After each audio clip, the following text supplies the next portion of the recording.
Into the participant list, we have some people that didn't close them. Can you see the PowerPoint? Okay. So, dear friends. A minute. Now. Okay. Dear friends, thank you very much for being here in another event of the Holocaust Studies program at Western Galilee College. My name is Daniela Osatsky-Stern, and I am glad to open this special book panel. We will listen today to 3 authors of new books focusing on the Holocaust in Poland. As you might well know, Holocaust research in Poland is thriving in recent years. And we are honored to have today 3 young leading Polish scholars. But first, I would like to introduce to you Professor Natalia Aleksiun, who will lead the panel. She's a professor of modern Jewish history at the Graduate School of Jewish Studies, Touro College, New York.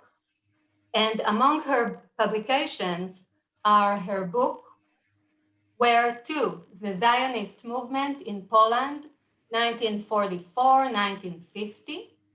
And she also co-edited 2 volumes of Polin, Studies in Polish Jewry, examining Holocaust memory and Jewish historiography. Her book, Conscious History, Polish Jewish Historians Before the Holocaust, is forthcoming very soon, I believe even this year. Additionally, she is preparing a volume of Polin, a special volume devoted to Jewish children, childhood, and child rearing in Eastern Europe. She is currently a Gerda Henkel Fellow at the Imre Kertész College in Jena, Germany, and she's completing 2 books on Jews in hiding in Eastern Galicia and on Jewish medical students in East Central Europe. And our panelists for today are Agnieszka Witkowska-Krych, graduate of Anthropology of Culture and Hebrew Studies from the University of Warsaw, and Sociology from the Collegium Civitas in Warsaw. For many years, Agnieszka worked as a curator in the Korczak Research Center in the Museum of Warsaw, and she is now employed in the Jewish Historical Institute in Warsaw. She has submitted her PhD dissertation at the University of Warsaw about the orphanages in the Warsaw Ghetto. She's a Claims Conference Kagan Fellow and author of the book concerning the last years of the existence of the Jewish orphanage directed by Janusz Korczak. It was published in 2019.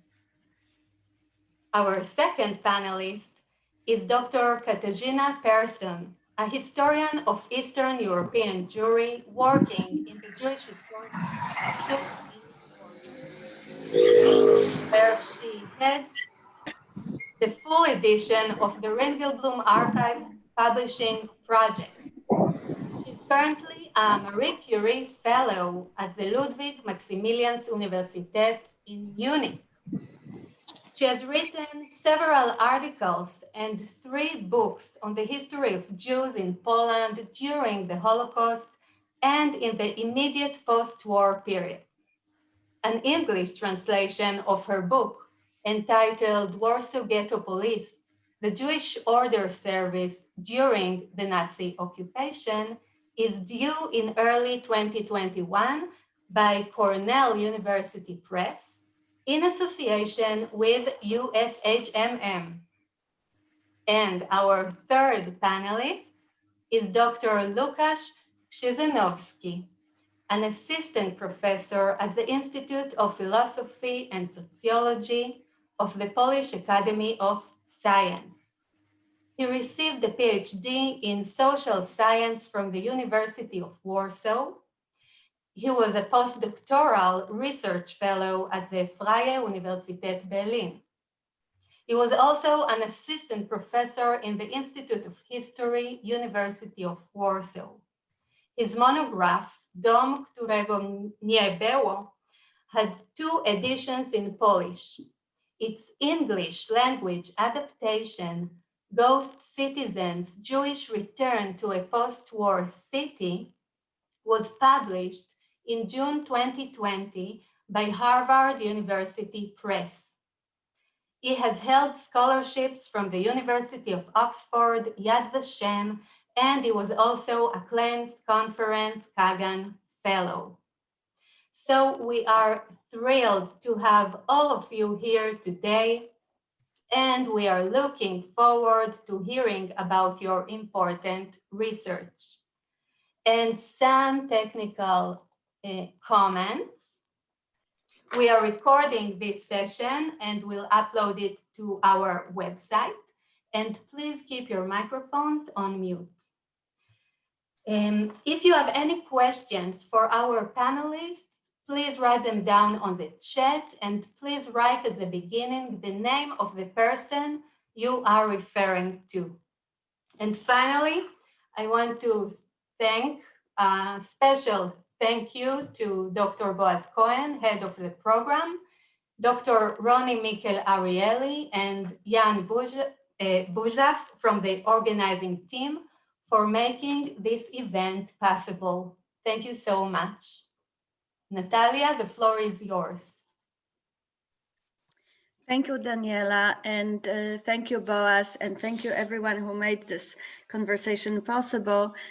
We haven't even started really, and I'm already excited to see not only the 3 wonderful authors, but also so many colleagues and fellow scholars. So the plan, we obviously don't have enough time for 3 fantastic books.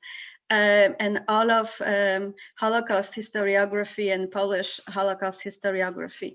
But we'll start by the authors giving a short presentation on their books for those of you who are still working on your Polish or who haven't yet grabbed Łukasz's English translation or adaptation of the book. And then I will get them started with some general questions, and afterwards we will hopefully have time, enough time to open the floor for general discussion. So I think that if Agnieszka, maybe you could get us started with your book.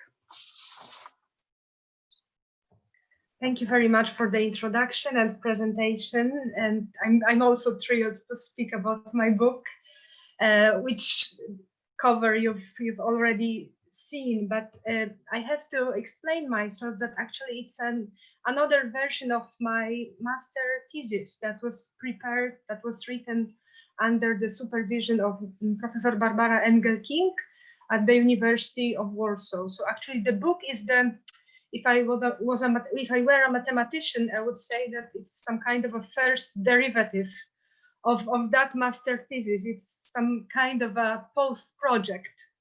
So the master thesis was written, if I'm not mistaken, 11 years ago.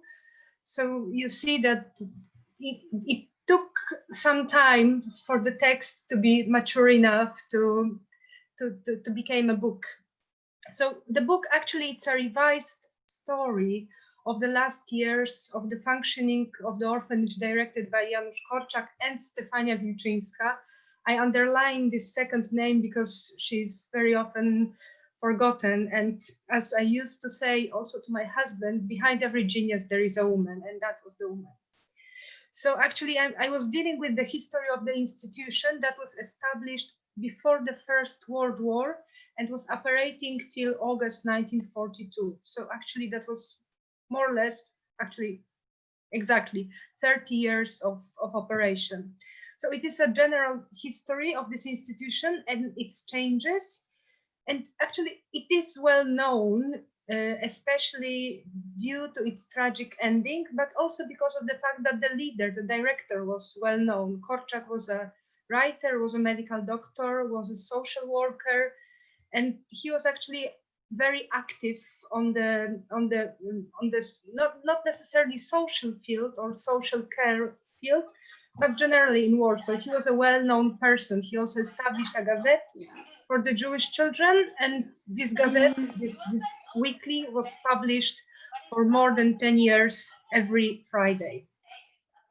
But here I also wanted to show and to tell something more about his co-workers, and also about the orphans, also about the charges that were present in this whole story. The tragic event of the 5th of August 1942, the moment of deportation of the orphanage, made the story immortal somehow. And with the flow of time, it transformed him and also the whole institution into a legend, kind of a legend. Korczak is still perceived as a heroic figure, and whose existence is somehow made of a myth. So I wanted to revise this story. I wanted to see to what extent this general image, publicly known, finds its confirmation in historical sources. So I checked them. I checked a lot of them. I started from official documentation of Jewish self-help, of Judenrat, of the Warsaw City Council.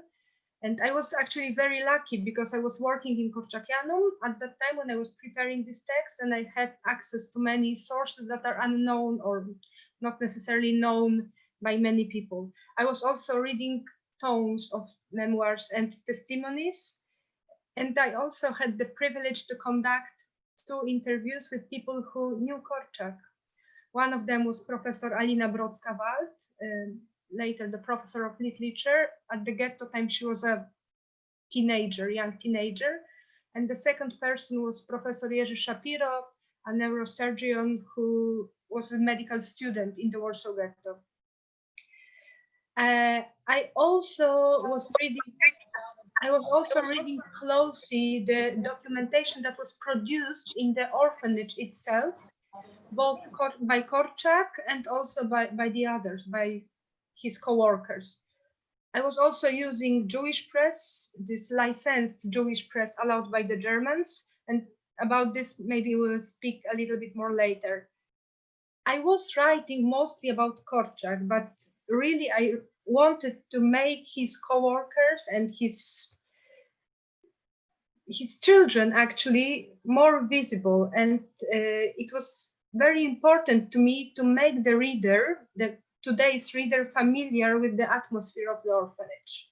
Before it was relocated to the ghetto, so before the war, then after the first war, the first year of the war, still in their main location at Krochmalna, 92.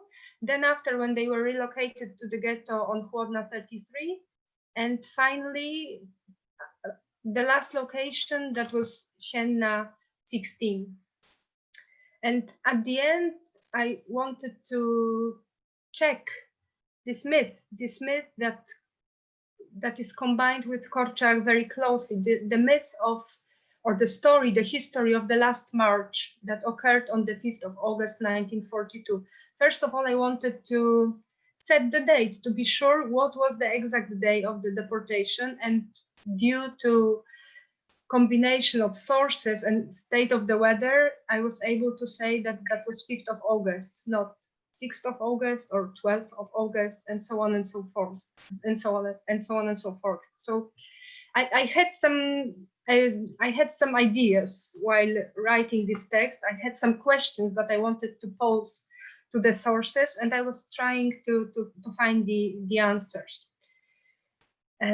Equally, I was trying to research the context, but at that moment when I was writing about Korczak and his orphanage, that was not the most important thing for me. But I already knew that Korczak was not the only director of the orphanage. The number of the orphanages was much higher. That's why, as Daniela already said, that's actually the topic, the subject of my doctoral thesis.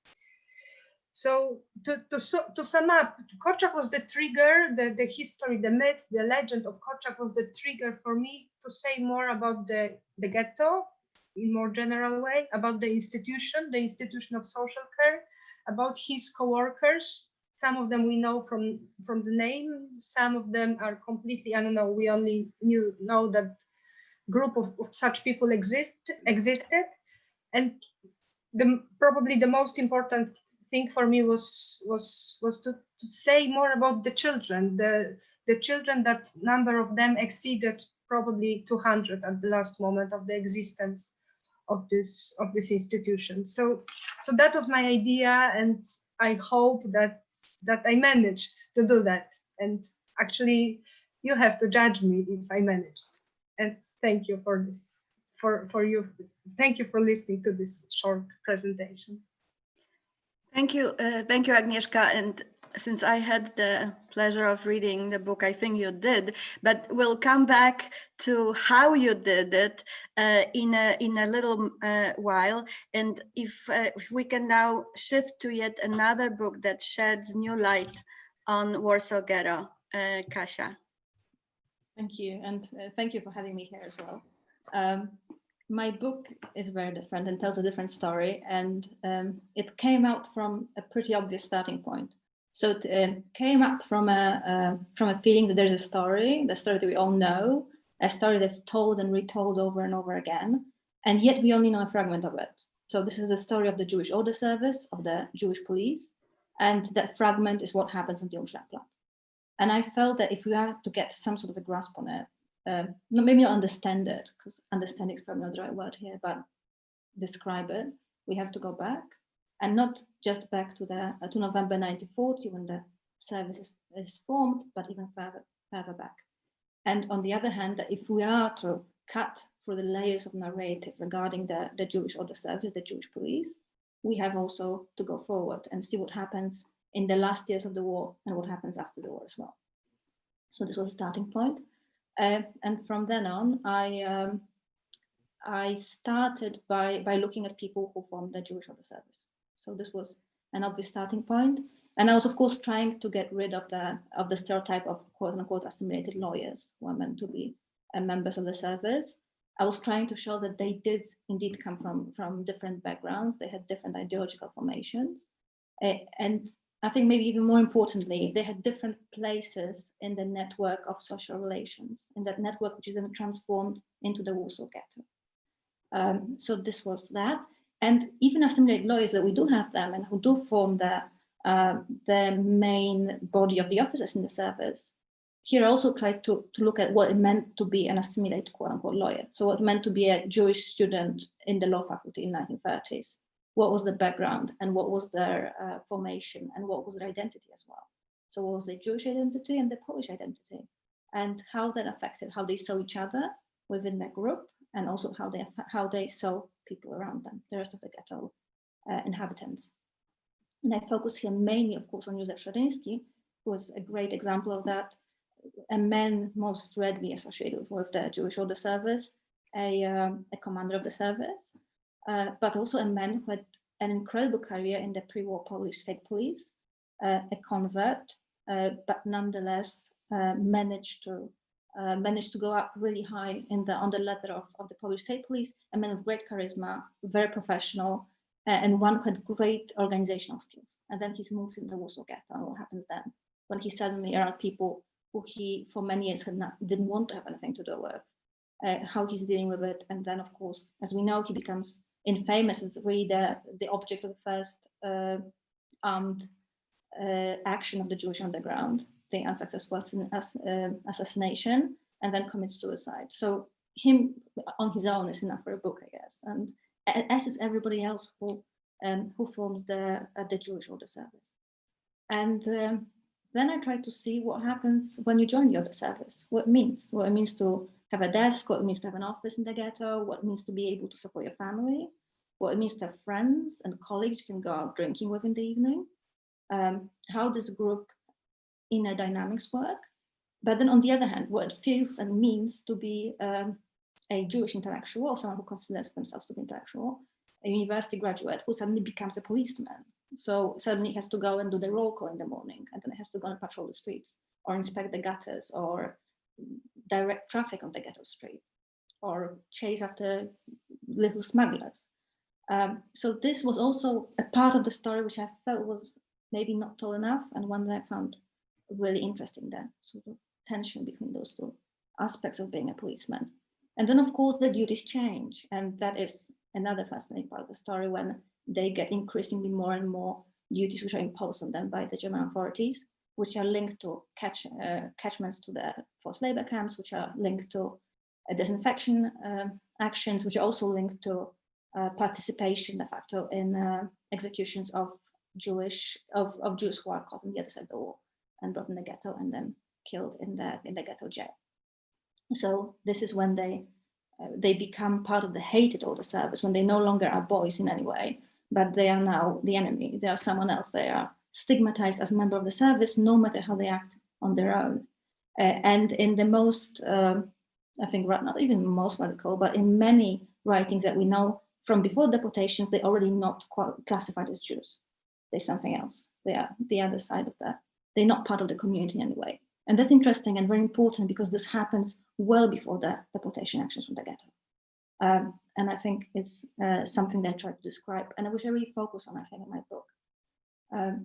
I then moved to the Umschlagplatz and what happens in the Umschlagplatz, and this is of course the most difficult part of it.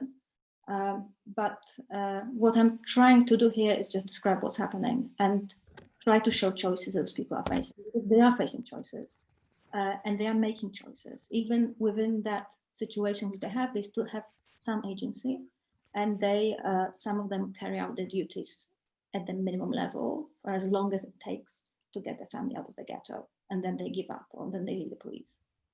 Some are leaving earlier, and some are being brutal and are sadistic and are making money out of it and abusing women. They're basically doing everything they can. And of course, the story that we know is the last story, understandably, because the story of the Jewish police, which we know, is that of the victims. There's no document coming from Jewish policemen from the Warsaw Ghetto, from the Umschlagplatz. If you know the Calek Perechodnik and his story from Otwoc's Ghetto, that's a diary of a Jewish policeman who actually participates in the deportation action in Otwock and puts his family on the train, and we don't have a story like that from Warsaw. Everything that we have from Warsaw is coming from the victims, if not direct victims, as in not people who are brought onto the Umschlagplatz by them, then by someone whose family was brought to the Umschlagplatz by the Jewish police. So this is also something that should be remembered. And then I'm trying to also look, as I said, at what's happening after the war. So how, whether they survive or not, how the community deals with them, with their presence, with the presence of their families, of their children, with their memory, and how it's trying to rebuild itself, knowing that something like this happened, and having those people still among them, or those associated with them. So yeah, that's my book, and that's the story.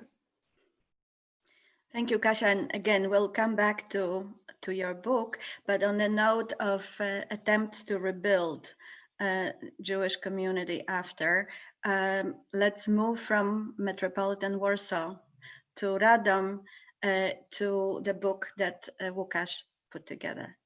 Thank you very much. Thank you very much to Ronnie, Daniela, Boris, and Jan for organizing the event. Thank you very much to Professor Aleksiun for chairing. And I must say that there has been very gracious words said about research, Holocaust research in Poland. And I think the forgotten heroes of this research, or are those people who are making this research accessible to English-speaking audience, that is our translators. And I was particularly blessed with opportunity to work with Professor Madeleine G. Levine, and I would like to give my acknowledgements. I actually have a confession to make. I have a presentation, but I've never shared the screen. So can you tell me whether... Yes, you are sharing. Can you see it? Yes. Okay. On August 17, 1950, a small group of Jews gathered in the center of Radom, an industrial city 100 kilometers south of Warsaw. The square where they met was once home to the city's synagogue, a central place for generations of the city's Jewish inhabitants. During the German occupation, the synagogue stood at the center of the large ghetto. The building was torn down after the city's liberation. On a warm, sunny afternoon, 8 years after the ghetto was liquidated, the remaining Jews of the city mourned their murdered community and unveiled a monument dedicated to the victims of the Nazi persecution. It was the last time the Jewish dwellers of Radom appeared together in public and acted as a community. Hence, the monument, which still marks the space, is a reminder of both the pre-war community that perished during the Holocaust and a short-lived community of survivors who briefly came together in the early post-war period. The latter community is the main focus of my book. Targeted by violence and absent from the broader social and political picture of the city, Jewish survivors formed a small, isolated community while attempting to rebuild Jewish life, their institutions, and networks in what used to be their hometown. It is estimated that approximately 400,000 Polish Jews survived the Holocaust, and about half of that number initially attempted to settle in Poland. While the number of Jews returning from hiding places, Nazi forced labor and concentration camps, and the USSR immediately after the war was significant, the majority of these people returned only temporarily. Many of them settled in big cities, primarily Łódź, and in the Western territories newly acquired by Poland, Wrocław, Szczecin, and the surrounding areas. Numerous survivors, however, made the attempt to re-establish their lives in their places of origin, in smaller locations across Poland. After all, the desire to return home was a very natural and human emotion. Some of these people hoped to meet family members there who might have survived the war. Others simply wanted to start their lives anew in the landscape with which they were familiar. Most of them, if not all, were not yet aware of the extent of destruction of the Jewish life and the difficulties they were about to face in the aftermath of the war. Among the approximately 90,000 pre-war citizens of Radom, 1/3 were Jewish. Their community was large and diverse. Jews contributed significantly to the economic, social, and political life of the city. Despite the discrimination against the Jewish minority, which was common in the Second Polish Republic. The course of the Holocaust in Radom was typical of German-occupied Central Poland, the general government. The Nazis established the two ghettos in the city in spring of 1941. The majority of their inhabitants were rounded up in cattle cars in August 1942 and murdered in the Treblinka death camp soon afterwards. After that summer, only a few Jews remained in the city as slave workers in the armaments factory located there.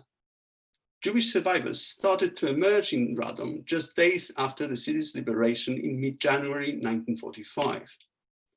A few weeks later, there were already almost 300 Jews registered in the city. These people began to organize themselves immediately. They established a district Jewish committee. It represented survivors in contacts with the authorities, obtained food supplies and clothing, and offered aid to Jewish returnees entering the city. Finally, the committee provided survivors with a basic sense of community. This was very important, not only because most of the survivors had lost their families, but also because soon after the Jews arrived in the city, they became targets of hostility and violence carried out by the local non-Jewish population. The communists were reluctant to intervene against the spreading of anti-Jewish violence in the city and elsewhere in Poland. Holocaust survivors paid a high price for the regime's struggle to obtain support among wide masses of Polish society in which anti-Semitic resentments were common. As a result, many Jewish returnees to Radom left the city within weeks after their arrival. Between 1945 and 1949, the District Jewish Committee registered nearly 1,800 survivors in the city. However, the number of Jews present in Radom at any given time after the war never exceeded a few hundred. It was a community on the move. The murder of 4 Jews that took place in the city in August 1945 triggered the biggest wave of survivors' emigration from the city. Contrary to the common belief that the infamous Kielce pogrom of July 1946 was the single factor that forced many Polish Jews to leave their country, the case study of Radom shows that the violence that occurred locally and much earlier in the case of the city may have played an even greater role in people's decision to leave. Nevertheless, some of the Holocaust survivors did not leave the city in the wake of post-war violence. They formed a community that was very different from those of the big cities and in the Western territories of post-war Poland. The survivor community in Radom was small, constantly changing and conflict-ridden. Thus, it was unable to create institutions sufficiently powerful to become partners with the local authorities. This resulted in a situation where Jews as a group were almost invisible in this post-war city. They had no impact on local politics, not even in matters pertaining directly to the Jews. Many survivors never returned to the social roles they had once held and occupations they were active in before the war. In a social sense, their return turned out to be impossible. The position of the survivors in Radom can best be described with the term ghost citizens. It aptly conveys the situation in which the physical presence of Jews did not bring with it their participation in social life. This gloomy assumption does not mean that the survivors of the Holocaust were passive victims or that they remained apathetic in relation to their surrounding reality. On the contrary, they were active subjects. Although the rebirth of the Jewish community in its pre-war form turned out to be impossible, these survivors definitely created a community. They did so despite the complicated social, political, and legal reality to which they returned and the very difficult conditions in which they had to operate. The reconstruction of social ties and institutions, as well as efforts to regain property lost during the war, supports this assertion. Jewish survivors manifested their agency immediately after the Holocaust and aspired to take control of their own lives. My book addresses the fundamental questions hitherto glossed over by contemporary scholarship. That is, who were these people and what was their day-to-day experience in provincial Poland immediately after the Nazi genocide. Using all archival sources pertaining to one particular location, I pursue an in-depth study of everyday life of survivors, their interactions with the state and non-Jewish co-citizens, as well as Jewish individual and collective agency as manifested in attempts to recover property and rebuild the community. I would argue that a profound study of these issues is possible only through a microhistorical lens. The sweeping implications of such inquiry, however, go far beyond the local context. Thank you very much. Thank you very much for this taste of your book. And I want to, because we don't have the whole night to discuss, I want to bring together a few points and then raise very tiny questions as a starting points for discussion. So we have a history of an institution, of an organization, and of a middle-sized town Jewish community. But ultimately, and all three books do it, but ultimately these are histories of ordinary Jews. And I don't mean it necessarily as reference to Evgeny Finkel's book, but Jews that may be invisible in history, or some of them who remain nameless. And in fact, all three authors declare that they want to bring back that some aspect of the urge for their work was to bring back the stories, the lives, the names of those actors. And there is, of course, a question of how ordinary are these lives at the time of the genocide and in the immediate aftermath of the Holocaust. Now, we have a lot of wealth of perspective. There is the spatial aspect. Agnieszka, for example, takes us through 3 different addresses of the orphanage and works on a space of those addresses and the meaning of the changing space for how the institution functioned and how both Korczak and his associates and the children functioned. Katarzyna works through the space of Warsaw Ghetto and various institutions connected to the Ghetto Police and Ghetto policemen in the Ghetto space. And Lukasz works through the space of Radom with great insightfulness, looking at addresses, distances, what the distances between the addresses of the survivors of Jewish institutions or militia station means for the events. There is the context of networks, people coming to those institutions, people joining Jewish police, people bringing survivors or searching for survivors or using networks from before the war, creating new network. And what I find especially interesting is that time aspect. Katarzyna mentioned the issue of the difference that was being a Jewish policeman in the Warsaw Ghetto up to a certain point and how this meaning changes. For Agnieszka, again, how over time the efforts to keep the orphanage working with the culture that was created in the pre-war time, how the efforts are becoming increasingly difficult. And then Lukasz shows how the return 1945 and then 1946 all the way to that symbolic last physical presence in a public space of Jews as Jews with the unveiling, how that time affects it. And it's also interesting because all 3 books really combine that new perspective on the Holocaust that brings in the aftermath into the focus as well. For Lukasz, that's the actual focus of the book, although he does an incredible work of research and telling the story of Radom, Jewish Radom and its destruction.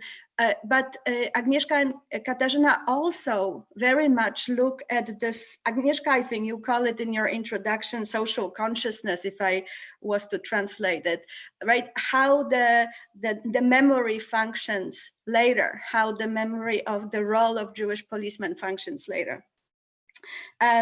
Then there is a question of violence, not small question, of anti-Jewish violence in Radom, of violence perpetrated by policemen, and of protecting, without success, protecting Jewish children from violence by the orphanage.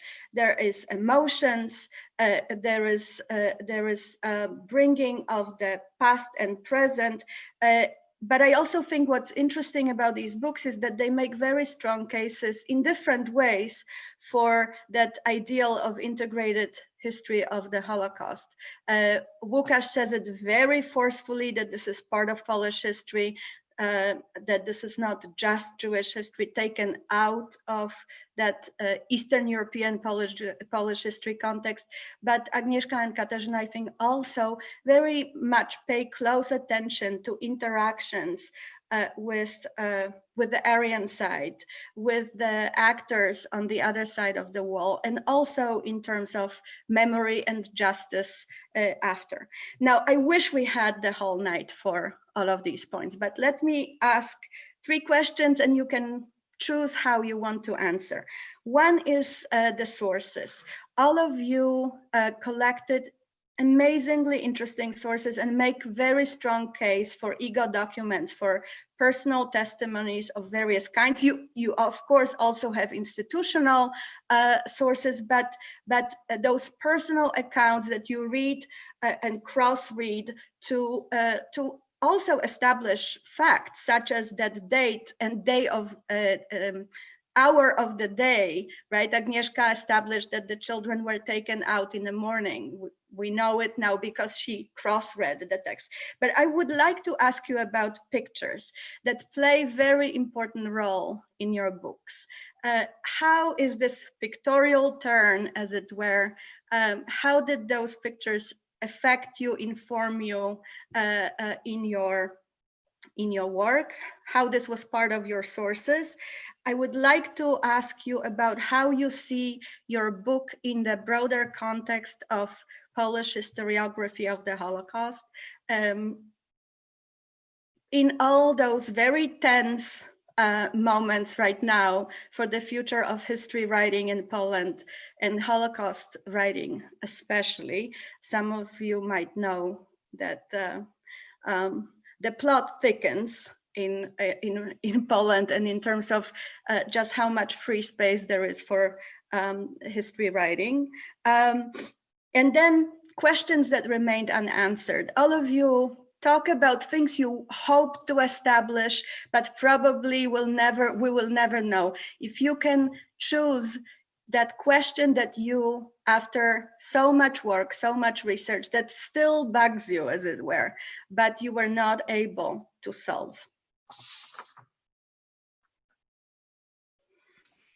Agnieszka, would you start? Right, so I will try to answer the questions of Professor Aleksiun about the sources and about the image that emerges from the sources. I had a lot of problems with the sources, but actually I had the biggest problem with Korczak himself. Michał Weichert, who was the leader of the Jewish social self-help, left a testimony where he wrote that he had a lot of problems with Korczak, and actually I have to agree with him. I also had a lot of problems with Korczak, with the sources that were produced by Korczak. He left us the diary. I'm going to discuss it a little bit later, but he also left us a collection of strange papers from where we can read very interesting things. First of all, those are the letters and the documents that he was sending to different institutions. Those are also some private documents where he's less elegant than usual, and where he's calling other people names. And for example, he's calling Dr. Anna Braude-Heller, the director of the Jewish Children's Hospital. He calls her the flounder, the fish, the flounder, with the mentality of the floor cleaner. We know that it's unjust. We know that for sure. I mean, that was emotional. That was the result of tension, probably. But we have it in the documents, and we have to deal with such statements. So first of all, I had problem with Korczak, and with the sources that were written by him, that were prepared by him, and that survived miraculously, definitely. Secondly, while speaking about the broader image and broader picture that emerges from the sources, the second source was the Jewish Gazette. That was an interesting thing to read entirely, and I strongly recommend it to everyone.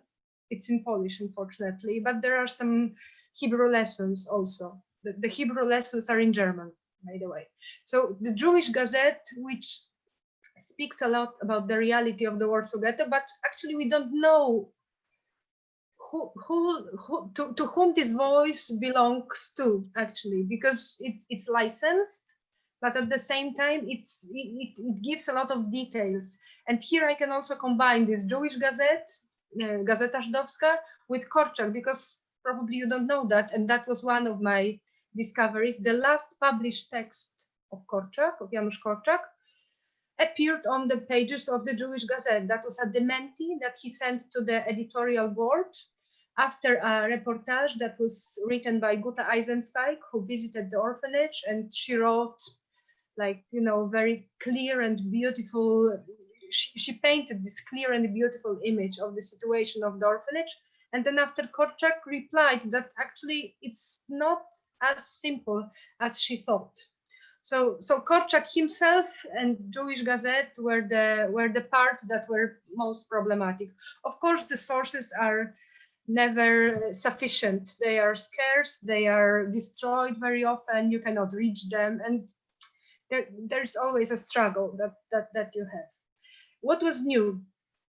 So I really wanted to visit the orphanage. That was my idea. That was one of the purposes. I wanted to take this micro-historical approach, or even nano-historical approach, and to see the details, to see the children living in the orphanage, to listen to their voices. That was very difficult because we don't have many sources where the voices are recorded, but still we have some. We have, for example, a collection of kind of a testimonies, not testimonies, but kind of stories that children were telling to the caretakers, and the caretakers were writing them down. So we've got more than 20 of such stories. I wanted to know more about the co-workers. I mentioned Stefania Wilczyńska, who is the one behind the genius, but actually the number of people behind the genius, behind Korczak, was much bigger. And the chain of people who were helping him or who were cooperating with him was extremely important for me. And I hope I managed. I call these people, I bring their names. So maybe it's also new. So it's not only Korczak and the vacuum, but Korczak with his co-workers. And I had some new, I guess, interesting findings about the history of this orphanage. For example, one of them concerns the performance of the play called The Post Office, that for many years it was known that it was staged only once, more or less 2 weeks before the Great Deportation started. I know that it happened at least twice. The first staging occurred during Pesach, occurred in April 1942, and it was rather for the friends and colleagues of the institution. The second performance was more official. For example, the wife of Adam Czarniakow was invited to be a part of this event. And I wanted to show Korczak from another perspective, not as a, you know, hero. He is a hero, we know that, of course, but I also wanted to show his more human side, like that at the last moments of his life, the last years of his life, he was an old man. He was 64 already. He was very sick.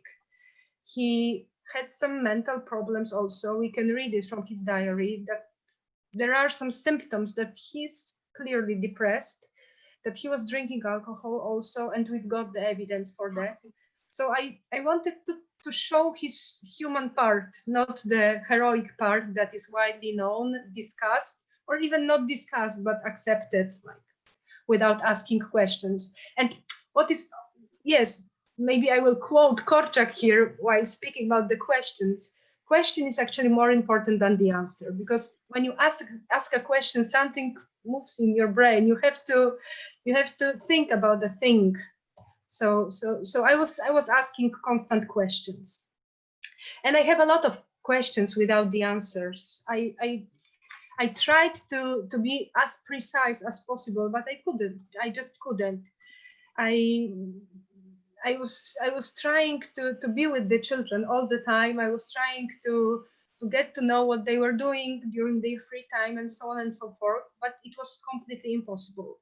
But that was my initial questions. But then after, when I finished writing my thesis, and after when I revised the text for being published, a new set of questions emerged. So what was the context? What was the social care context in the Warsaw Ghetto? I knew already that Korczak was not the only director of the only orphanage in the Warsaw Ghetto. But then after, I realized that the number of the orphanages in the Warsaw Ghetto is more than 20. And with most of them, Korczak had some contacts. With one of them, he had a very close contacts, and I mean here the orphanage located on Dzielna 39, the biggest orphanage for the smallest children. The number of charges there was about 500 kids, very young kids. And he, knowing that the situation then is terrible, he decided that he's going to leave his place and he's going to move to the other one in order to save the souls or help the situation somehow. It's not the thing that is widely known. Korczak is associated rather with only with his institution, but he was also participating in activities of the others. So I think that was also one of the findings or the answers that emerged from the questions that I had at the very beginning. And thank you for now, but I've seen already some more questions. Yes, but let's move to Katarzyna Person and Lukasz, and then we'll start stealing time. Kasia. Yes, so thank you for the question about the photographs, because they're really important for in my book. Basically, when working on a topic like this, you have two groups of sources. The first one is the victims, who more or less all tell the same story. And then you have the voice of the policeman, which we do have from the Warsaw Ghetto, actually a lot of. And these are mainly the post-war, sometimes book-length defense stories, post-war or written hiding. Sometimes also written in the ghetto, a few, but the vast majority of them written hiding or in the post-war period. And they also all tell exactly the same story, different variants of it, but nonetheless the same story. So you have two stories which completely don't match in any way. And actually the title of my book in Polish, which I first came up with, was the image of the Jewish order service in the Warsaw Ghetto, and came out of my fear that I'm not able to tell the story because I only have those two images which don't really match. And photographs are actually the only place where they meet, or maybe not the only, but the best place I found where those two stories meet, because there you can see the members of the Jewish order service through the lens of the ghetto inhabitants. And some of them are photographs taken in secret, so photographs taken from the Ringelm archive. There's a whole series of photographs of members of the Jewish order service fulfilling the duties, which were taken secretly for the Ringelm archive, but they also official photographs taken for the Jewish police albums. Some of them were actually aimed as a gift for members of the Polish Blue Police, which also introduced the Polish side of it, which I think was really important here, as you said. And through them, we can also see not only how they're trying to portray themselves as professional policemen, but also what the reality was, because you can very easily see in them what it really looked like, no matter how they try to portray themselves. A very important source for me, and one that was undoubtedly the most difficult one, were oral histories, so interviews with families of members of the Jewish order service.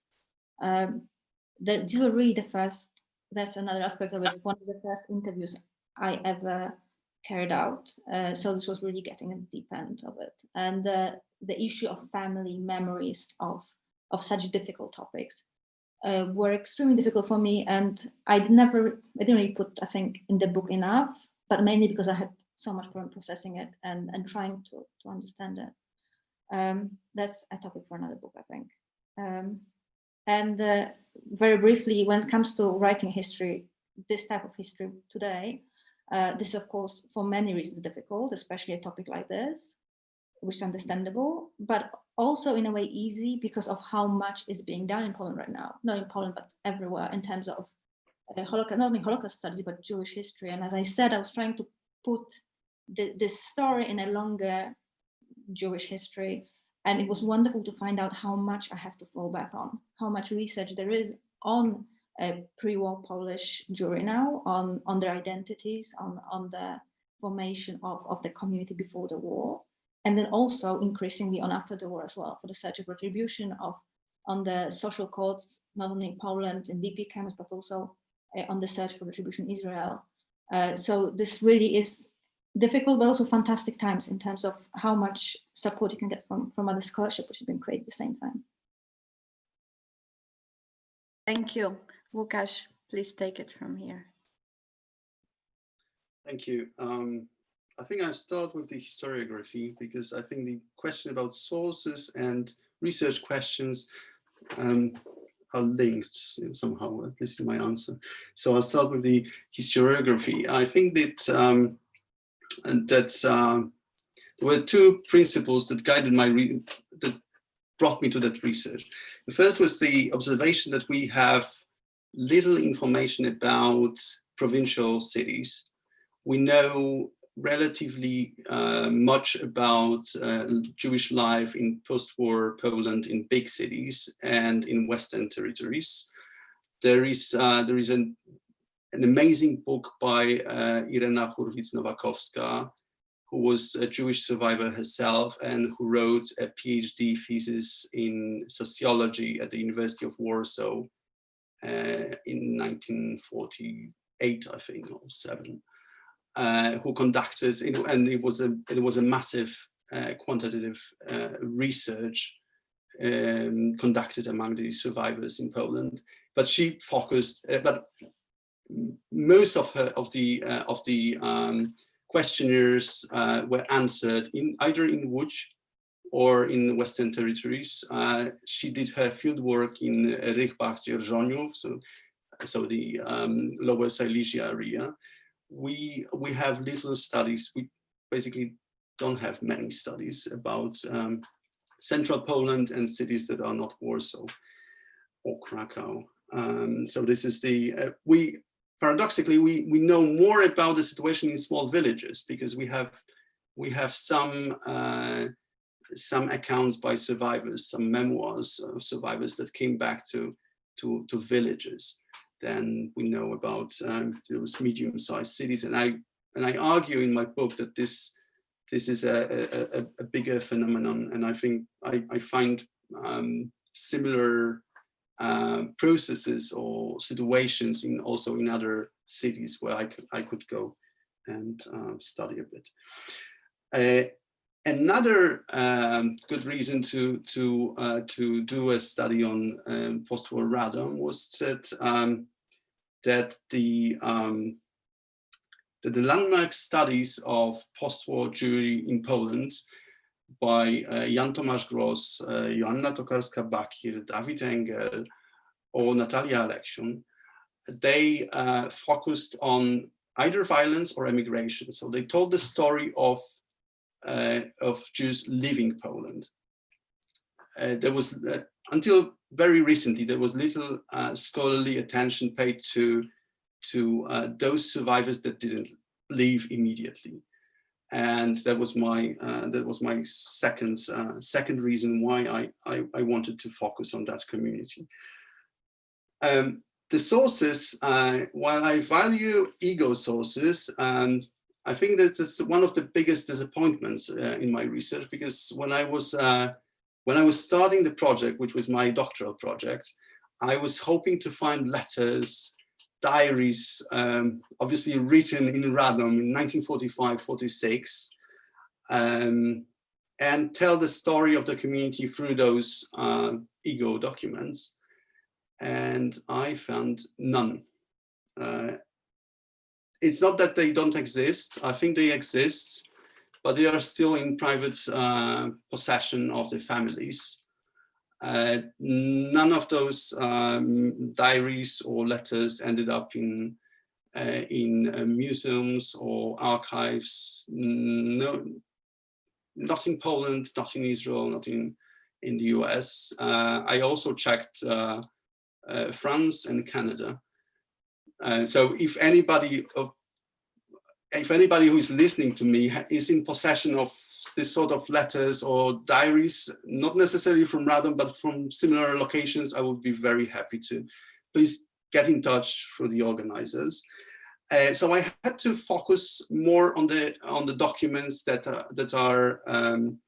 were left after the District Jewish Committee, which was one of the biggest surprises in the research, because only when I discovered this collection, I realized that this is the only collection that is in possession of Polish state archives. There is a very big collection of the Centralny Komitet Żydów w Polsce in Żych, and there are also scraps of documents of local committees also in Żych, but there is nothing that could compare with Radom District Jewish Committee documentation existent in the State Archive in Radom. When I was pretty advanced in the project, I learned why is that so. The story is a very gripping. It was discovered. Those documents were discovered in 1974 by a secret police officer in a shed on the outskirts of Radom, and this secret police officer happened to be a local historian. So most of those documents found their way to Radom Archive in 1974, and that was the I was very lucky. I picked Radom. I didn't know I was expecting I will find more similar documents in other cities, which I didn't. I also used supplementary sources from other archives located in Poland, Israel, and the US. I also used oral history interviews mostly from the USC Shoah Foundation, couple from Fortune Video Archive, couple from USHMM as well. But I also conducted over 30 interviews myself. I didn't use them in a book. Well, you wouldn't, when you read the book, you wouldn't notice that I conducted so many interviews, but they helped me to understand the documents, which was another difficult thing in working on the documentation of the District Jewish Committee, is that this documentation is extremely fragmented. So I remember once I noticed that in order to write one sentence, I had to reference 3 documents originating from 3 different archives located on 3 different continents. And this was not it happened. So meeting survivors was very eye-opening and allowed me to understand the documents. And that brings me to the things that I would like to research. I would love to research, but I couldn't. Lack of those ego documents, letters or diaries, allowed me to say less than I would like to or would love to about emotions and feelings of those survivors. But also allowed me to say less about from the documents of the District Jewish Committee, we know little about gender perspective on survivors' lives, or the gender relations in the community of survivors. How the difference, one would assume that the experience of women and men as in this group of survivors was different. But we can only speculate, at least until the new sources emerge. So I think, I think I'll stop here, and I'm happy to answer more questions.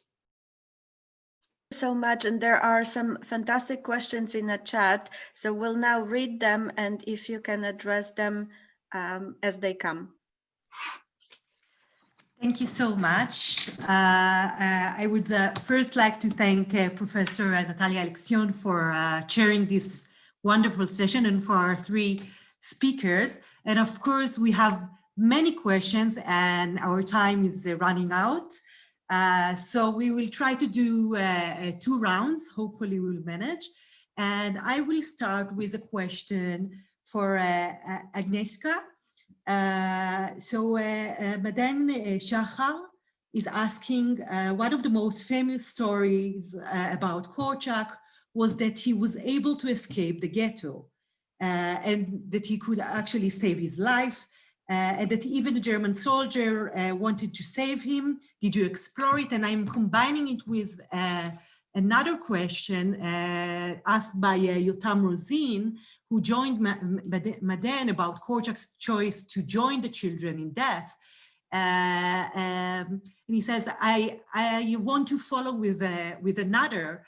You went deep into Korczak's decision. How did you see this choice? How would you describe the relationship between Korczak and the children and make sense of his decision in this light? So those were many questions combined, and I hope that I will answer them properly. But starting from the thing of proposing Korczak of escaping or leaving the ghetto, actually such proposals occurred.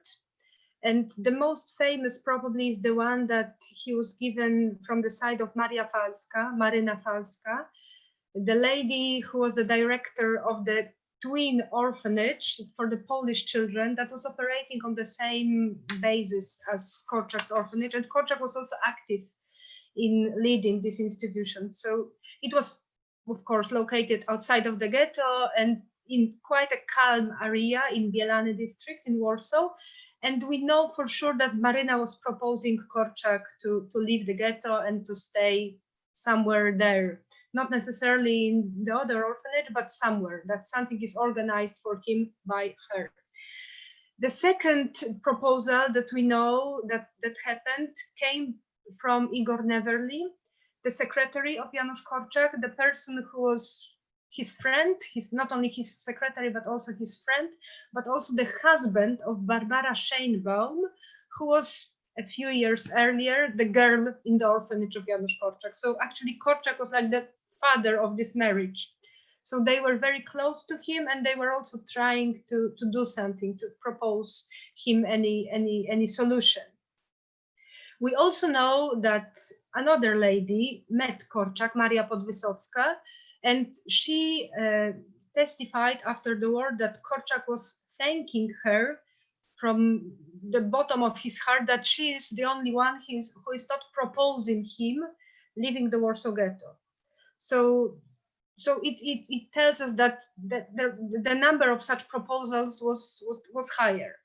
Now the story with the German soldier on the Umschlagplatz, especially, I mean, it's rather impossible. I will speak about it further, but I would like to quote Marek Rudnicki, who is probably the most reliable witness of the last march of Korczak, who says, and I quote, "The atmosphere was penetrated by some huge inertia, automatism, and apathy. There was no visible emotion. That was Korczak who was going, no saluting." It's all about the saluting. The question also appeared here, as some people describe it. Certainly no intervention of Judenrat messengers. Nobody approached Korczak. There were no gestures, no singing, no proudly raised heads. I don't remember if anyone was carrying the banner of the orphanage, but they say it was there. There was a terrible, tired silence. Korczak dragged his leg behind his leg, some shrunken one. He was mumbling something to himself from time to time. When I remember this scene, I thought that I heard that he was mumbling the word "why," dlaczego in Polish. I was close enough to hear that. So we have this image, this heroic image, but also we have the testimony of a person who accompanied the group, the whole orphanage, the whole way from the doors of the orphanage to Umschlagplatz.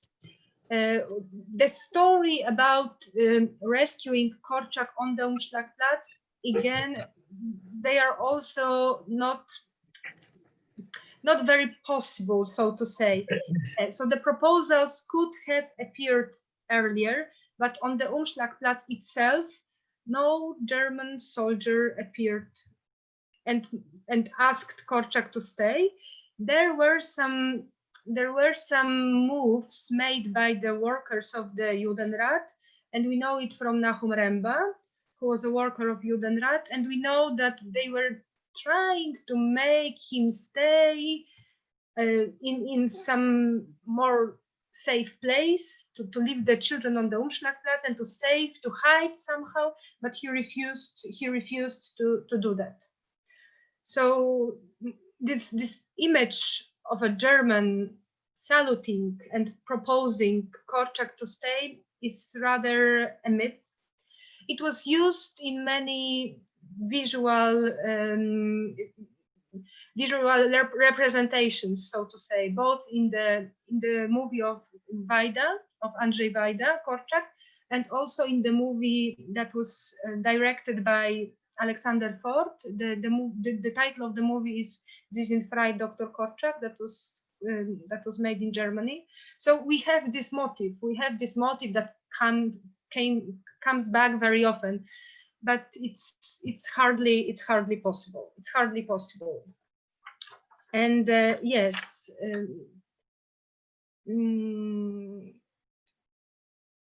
Yes. Did I miss something? Did I miss something from the question? Because it was very complex one. Ronnie? No, but it was perfect. Thank you. Yes, it was perfect. Jan, do you want to go on? I will ask the second question. Thanks to Professor Aleksiun and all the three wonderful speakers. I will continue with the second question, or second two questions for Katarzyna. One question from Leonid. You tried to understand in your study to compare the order forces in the Warsaw Ghetto to other forces in other places throughout the general government. And a question of Boaz, who tries to aim for the bigger picture and ask, do you think your book will change the public image or view of the Jewish police as a whole? Thank you. To the first question, this is actually the answer to Natalia's question about how, what are the big things that are still left? This is the big thing that's still left. I think a comparative study between police forces in different ghettos, especially larger, smaller, different sizes, would be fantastic. And I think it would allow us to finally see what role the Jewish police played in the German policy, German anti-Jewish policy in Poland. Because I think it did, but I think, of course it did, but I don't think that also Ghetto enough as one example was enough for me to be able to say what exact role it was, other than, of course, participation and deportations. But I think there was more to it, and we would really need to look at different ghettos to also see how similar those formations were or not, and what role were played by relationship with the Polish police as well, which is a fascinating topic on its own, and various local factors. So I think it should be done by somebody soon. That's the first thing. And regarding the image of the Jewish Order Service, I don't know. I hope they will make it more complex than it was it is. That was really my aim, but maybe just make it more complex. It's something I'd like to achieve. Thank you so much. Lukasz, my dear, I'm referring to you now. Was the absence of political violence of the Radom Jewish community merely a question of numbers? Could you please elaborate on other factors? And the second question is, can you refer to property recovery? How both the state institutions and the local inhabitants reacted to it? Lukasz, the floor is yours. Thank you. I'm not sure I understand. It's Raphael Utz's question about absence of political violence. I'm not sure I understand the question. Is Raphael with us now? Do you want to unmute yourself and explain shortly, really briefly? Yes, thank you. Hi, Lukasz, it's not a question about violence. It's a question about absence of political influence, which you said. And my question is whether this is only because of numbers, I understand. there were other factors in play. Where you mentioned conflicts within the community, and I would be interested in these other conflicts. I mean, it is perfectly obvious that such a tiny community is not able to establish a stable social practice in almost every respect, but I would be interested in these other factors you alluded to. Thank you. Thank you very much. Yes, absence of political influence. Partly it's a question of numbers, But it's also, as you remarked yourself, about the conflicts within the community. There was a very well, one could, using a contemporary term, one would say a crisis of leadership in the community. The problem was that the only two people, well, three people who had some pre-war communal experience in leading community organizations or charities were also those that that were active, they were members of the Radom Judenrat. So they came back to the town, but their past was chasing them, and they did not manage to recover their position in the community after the war. To the extent that one was put on trial in the honor court and committed suicide before the verdict was issued.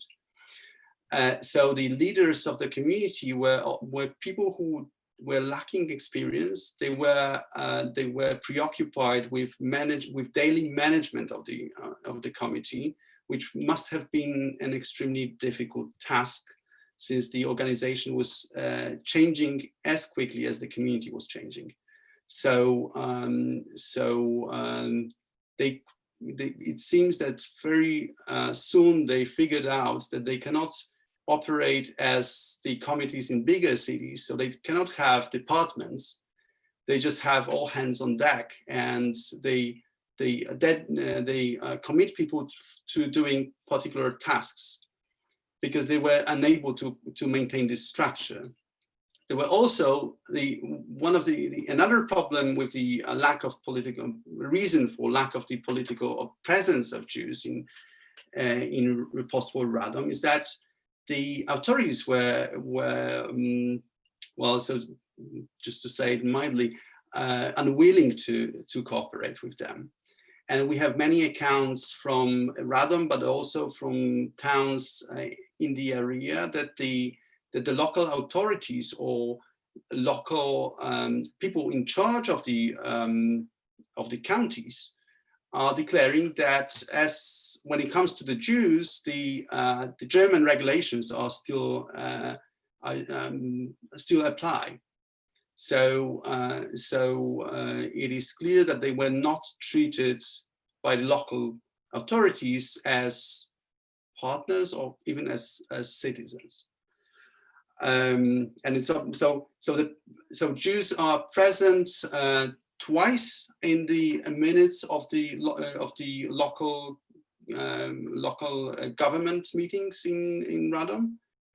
And first time is that when the district Jewish committee inquires about the possibility of having their own representative in the housing committee, and this question remains unanswered.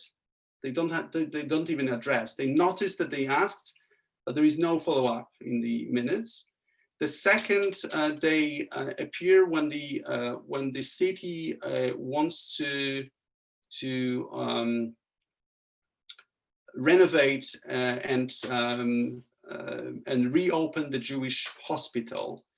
That the Jews are the district Jewish committee see the need for healthcare for the Jews that are returning to the city.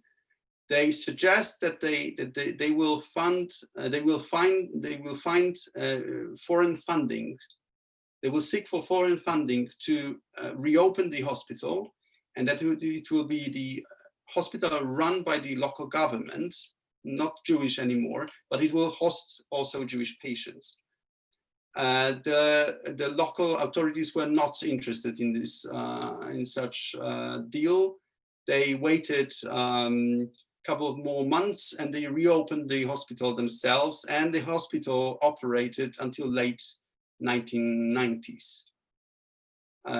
So these are two moments when the Jews are actually in contact with the authorities when they try to be partners.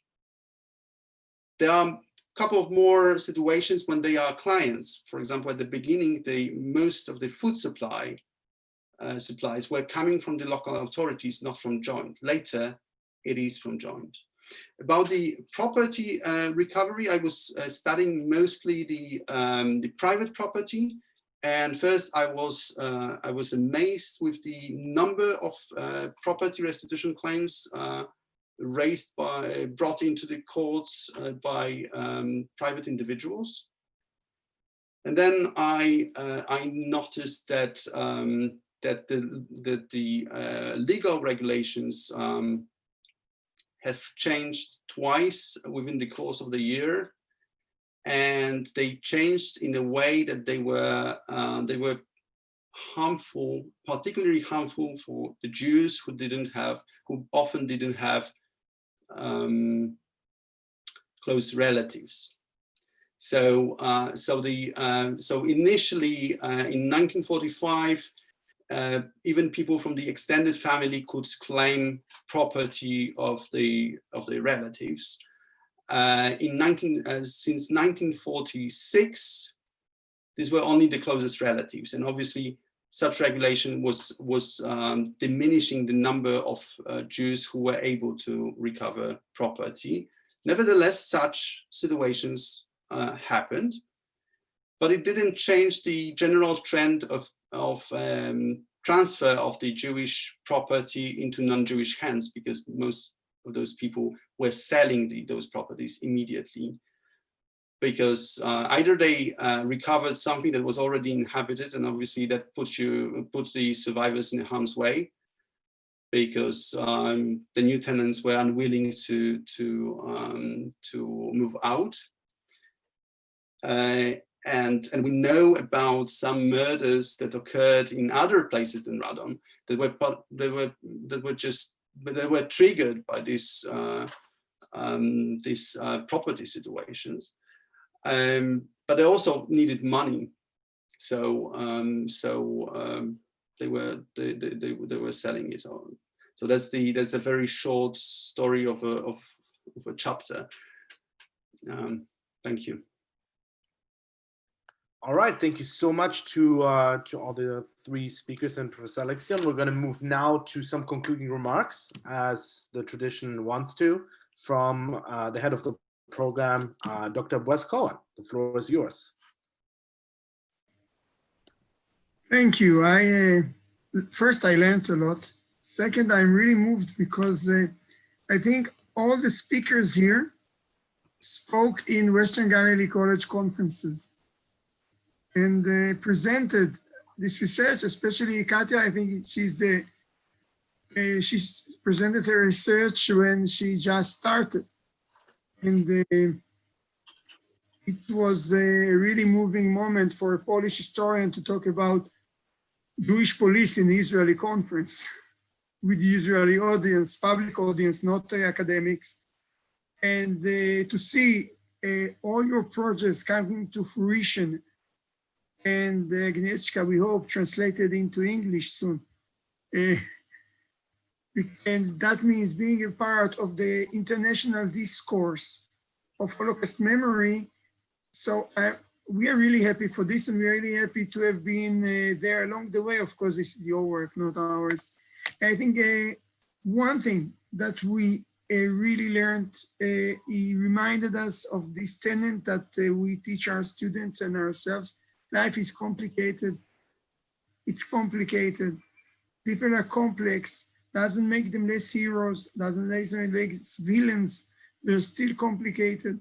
And this is something that is very important to remember. And I think in Holocaust memory, the more we will talk about Jewish survivors, Jewish responses to the Holocaust, the more we will find that it's complicated. And we'll have to accept that not everything we find is always fitting to the myth, but I think this is what historians are here. I can certainly rest your mind. Usually historians don't change public memory. So it's not that we ruined anything, but maybe a cumulative effect will be there. I want to talk about two future events. I'll say one thing about your questions. I will send the chat file with the questions to the participants, so they will see it and maybe they'll be able to answer you. We have two events we want to talk to you about. We are doing again a 3-person event on the contemplating Holocaust memory in post-colonial societies. You are seeing that we are really moving. I think you are seeing what my screen, right? So we are seeing a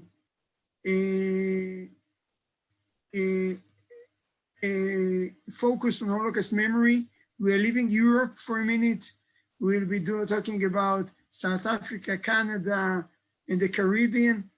We have a chair and respondent who's a leading scholar in the field, which is Professor Tony Kushner from the University of Southampton. All this, as you can see, will be on November 18. Of course, we'll send out information, etc., and a registration link, which is, by the way, all registration is always in the same place in the conversations page of Western Galilee College, of the international program we are running now. And I can also tell you that in December, we will have Professor Omer Batov speaking here. So I think we are continuing our project and we are really enjoying it. We are enjoying seeing you, seeing the researchers, learning from the researchers and seeing the people coming in to listen. And we hope that this is something that will keep contributing to the discourse we are also missing in these years. So thank you, Natalia, thank you, presenters, thank you, the leading team, and we will say goodbye. Thank you very much. Laila Tov. Laila Tov, good night. Thank you. Thank you. Thank you. Goodbye. Thank you so much. Bye-bye. Thank you. Thank you, everyone. Thank you. Bye-bye. Thank you, everyone. Thank you so much.